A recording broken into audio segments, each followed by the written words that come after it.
Now, back to the interview from a few minutes ago with Barnes, Leslie, and Jimmy. The best of the Morning X. 99X. In case you're just tuning in, this is Barry Williams, of course, Greg Brady. Did you guys go on location at all to film? Was there the occasional, Oh, sure. I mean, we were at Hawaii? Grand Canyon, Kings right. Island, Hawaii. And what was it like at that time when you would travel to these cities in the height of Brady mania? Well, it was strange. Wherever we went, generally someone would be able to pick us out of a crowd, so to speak. But when we traveled together, then the reactions were really strange because they would look at one and then the other and the other and the other and the other. Oh my gosh, they really are a family. Look at that. They travel.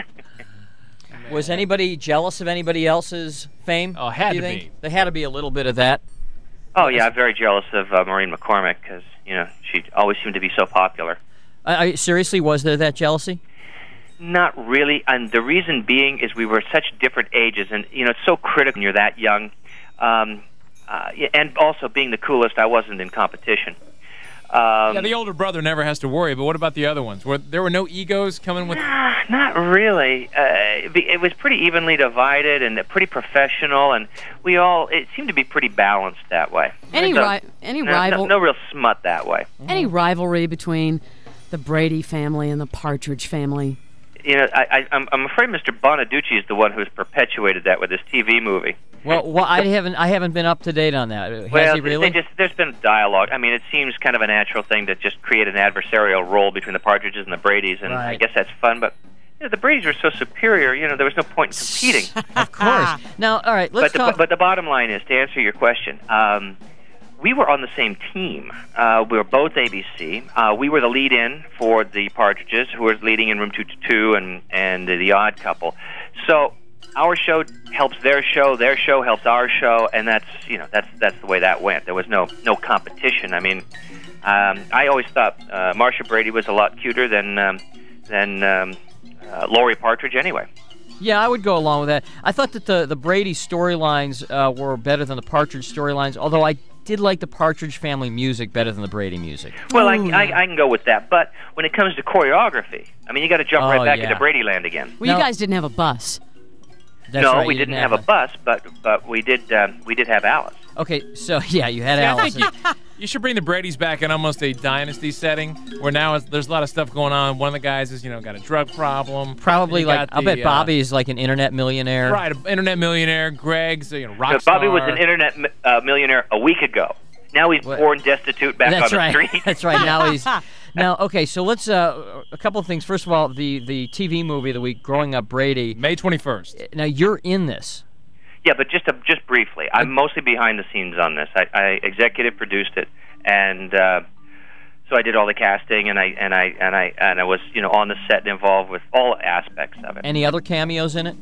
Yes, Sherwood Schwartz has a cameo in it, and kind of a fun little casting trick is Michael Lookinland, who played Bobby Brady. Mm-hmm. His son Scott is 9 years old, the same age that Michael was when he played Bobby Brady.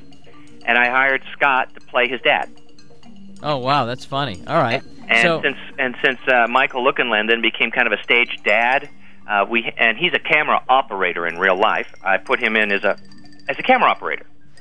Gotcha. Okay, so and then you also have the CD out called "The Return of Johnny Bravo," and I know that's in your regular rotation too. Oh yeah, yeah, because it is. When I recorded that CD, I was thinking, this is something, right up the 99 WNNX 99X, line. you got it, right. Right. So I just figured, that would be, it fit right in there. But here's what we don't understand is because Johnny Bravo, when Greg Brady was Johnny Bravo, he dumped the role. I mean, he got mad because he just wanted the suit. It wasn't really Greg's voice. It was this synthesized voice, right? Right. So, but this is your voice singing these songs. Yes. So now you understand the difference between Greg Brady, that poor pathetic schmuck who bailed on his career, and Barry Williams. I see. It's Barry Williams, The Return of Johnny Bravo. Okay, there you go. We set the record straight. All right. Exactly. I fit the suit. I wanted to wear the darn thing. Well, Barry Williams, a multimedia man. CD, book, movie of the week, May 21st. Voiceovers, right? Voiceovers, yeah. You do voiceovers as well. Yeah, I think BarryWilliams.com and 99X.com are all linked. It's pretty incestuous. One linked up world. Barry, thank you very much. Yeah, thanks a lot. something I know a little bit about. Okay. Great. Nice talking with you. See you later. Barry Williams on the Morning X.